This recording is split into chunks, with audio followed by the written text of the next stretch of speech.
What is up, all you hardcover comic loving fans? This is Matt with the Hardcover Comic, and I just got a shipment in from Herring and Robinson, and I am beyond excited to show you guys what I got going on here. So we'll do kind of a little brief overview real quick, and then we'll dive in. But before we begin, please be sure to like, share, and subscribe to the channel. We greatly appreciate it. Mike is constantly putting out new content, and I just kind of chime in whenever I can.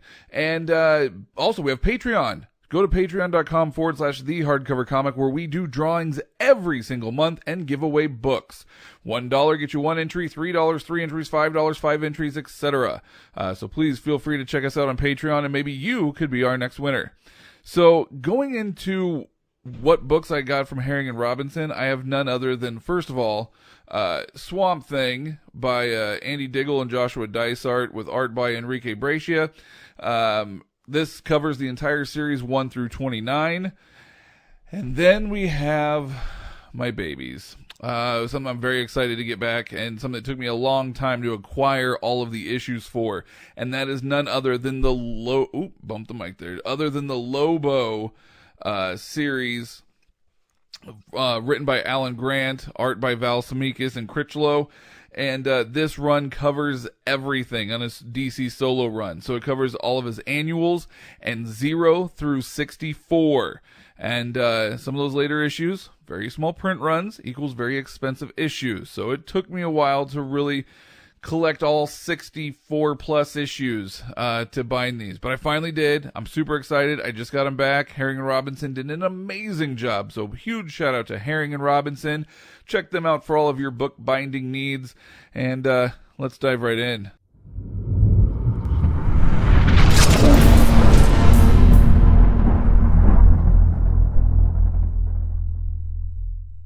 Alright, so here we go. First up on the docket, we have Swamp Thing. This was the Vertigo run back in the early 2000s, featuring Andy Diggle.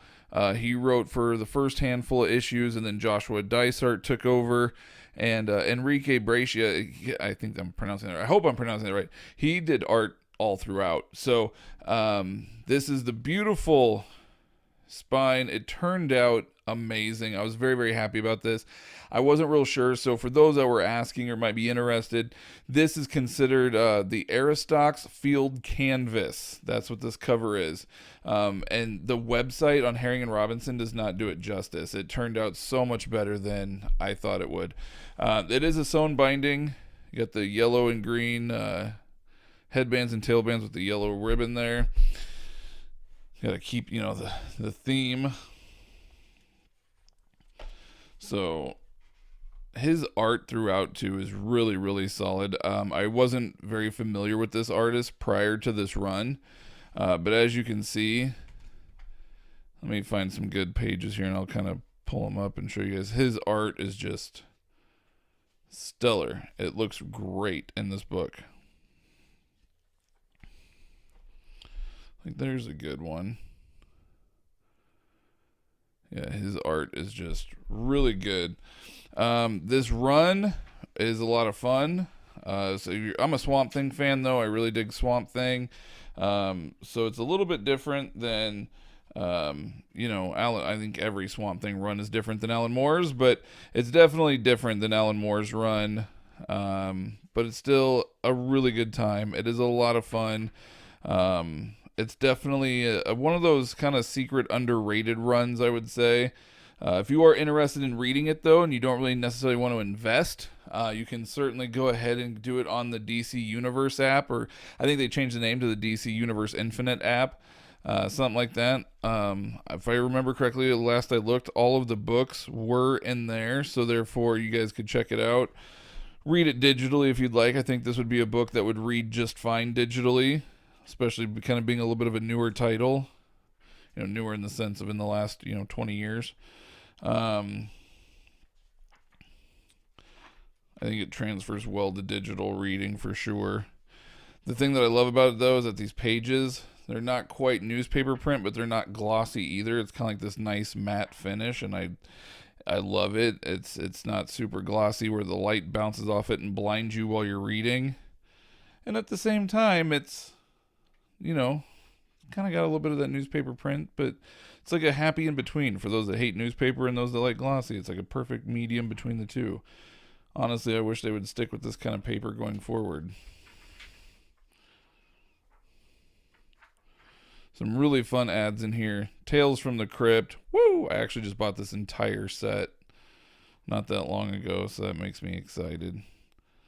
But enough about me. I'll just let you guys enjoy the art.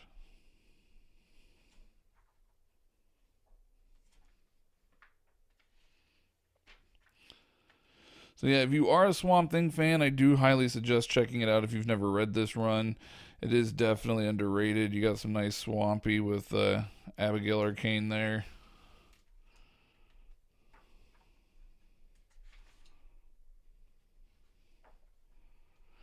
And this is back still when it was on Vertigo. Before Vertigo went away.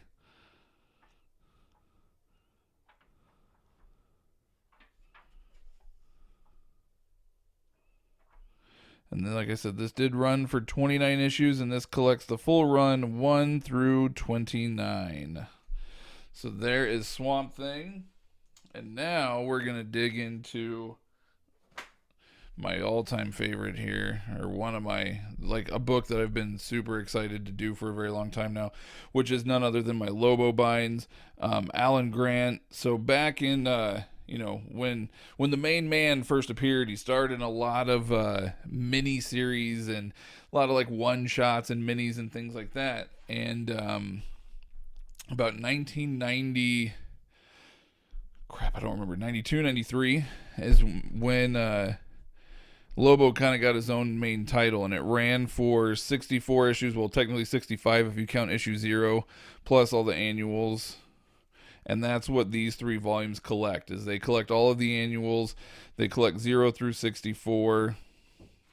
And it's really fun. If you guys like Lobo, you're going to love this. Some people say that they actually prefer the minis over the main run. They thought that the main run kind of petered out. It wasn't as good maybe as some of the minis were and things like that, and they thought that maybe Lobo just kind of was a character that had a hard time maintaining his own solo title. I get the criticisms. I disagree. I really liked it. I love Lobo though, and there right there is the very first issue. So I really love Lobo. So I disagree, but I can certainly understand the criticisms of what people were saying, and I could see why for some maybe he's a character that people love in small doses, I guess you could say, which is probably why he did so well with the minis and the one-shots. So I did get rid of all double ad pages. I did keep in all the letter pages and any, non-double ads. Also got the Elseworlds annual in there featuring Lobo. So this was a series, like I said, it took me a very long time to acquire them all, especially because like the last 4 issues jump up a little bit more in price, especially issue 64. So I kind of had to wait, and I got very lucky, and I grabbed issue 64 for about $35, I want to say. And normally I've been seeing it go for 50 plus. So once I saw it for 35, I was like, probably not going to find it any cheaper anywhere else, so let's jump on it. So I did. I got a great deal. I got a great deal on 62 and 63 as kind of a combo, and then a pretty solid deal on 61. But so these issues can be difficult to collect. Like I said, it did take me a long time, probably about 2 years.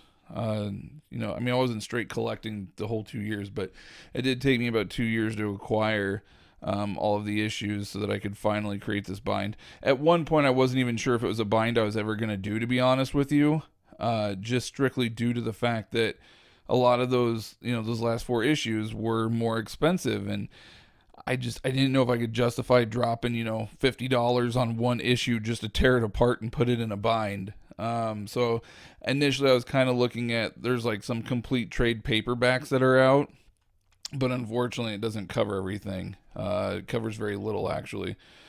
So I was like, well, I have to rethink this. I'm still collecting all of the minis. I got a good chunk of the minis. I don't have all of the minis yet, so that's my next project, is to finish collecting all of the minis and then diving into that and binding those. So this one's volume 2, and this one we get a new artist in Cricklow. So while the art is still fantastic throughout, we do have a different main artist on the title.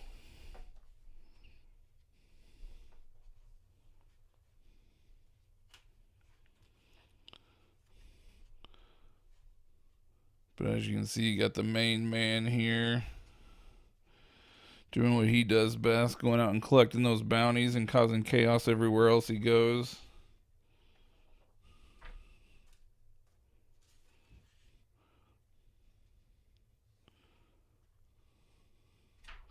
So if you guys were a big fan of Lobo, or you're a big fan of like the 90s comics, this is definitely going to be a story that you guys want to check out.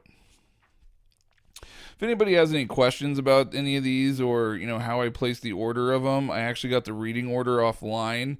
I just Googled different Lobo reading orders, and I went with the one that really kind of made the most sense to me, and how it was all laid out as far as like where the annuals went and things like that. So pretty straightforward, though. It wasn't a whole lot of crossovers or anything like that. Thankfully, it was a pretty straightforward bind. But if anybody has any questions, by all means, please let me know. Here to answer and help out with any and all of your binding questions. Yeah, Herring and Robinson did an amazing job on these. They are, all completely sewn bindings, and they're just so gorgeous and beautiful. I'm so glad to finally get these Lobos in.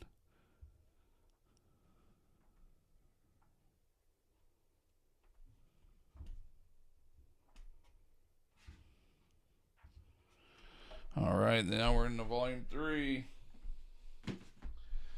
And for a while there, I wasn't sure if I was going to be able to collect these in 3 volumes, because I was like, oh no, these might be thicker than what they need to be. But I got very lucky, and I was able to get them all to fit in 3 volumes. So I was like, yes. I had to measure, though. I was getting kind of nervous. I was like, I don't know if I'm going to be able to. I might have to create like 4 small binds. I don't know if I'll be able to get them in all 3. But luckily it worked out. Got them all in.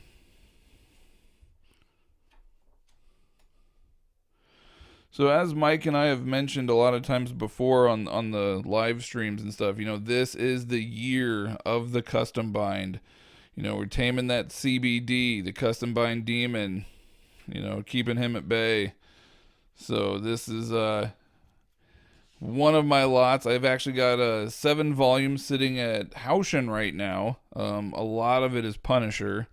Decided to do graphic covers on those ones. So those ones are currently sitting at Haushin. Mike's going to help me design the graphic covers. So I should be getting those back hopefully within the next month or so. So I'll have some more upcoming. And then I'm sending out, I don't know, I've got probably 50 plus volumes I still need to get prepped and then sent off to Haushin, or Herring and Robinson. So running out of room quickly on my bookshelves. I actually just had to part with some officials just to create room for all the binds I've got coming in, because 2021 is the year of the custom binds. And I know everybody's thinking, how the hell are you going to read them all? Well, I'm not this year. 2021 is the year of the custom binds, and then 2022 will be the year of reading all of the custom binds. So I won't be buying or doing a whole heck of a lot in 2022. I'm going to be doing a lot of reading that year. So, but yeah, so we also have some really cool team ups here. Issue 63 and 64 are really awesome team ups with Lobo and the Demon Etrigan. So those are always going to be fun whenever he gets a nice fun team up like that. Oh, there's Etrigan right there. But yeah, if anybody has any questions over custom binds in general, anything like that, Mike and I are always happy to answer. So please leave your comments down below. If you have any questions or anything else in regards to it, let us know. Until then, power is yours.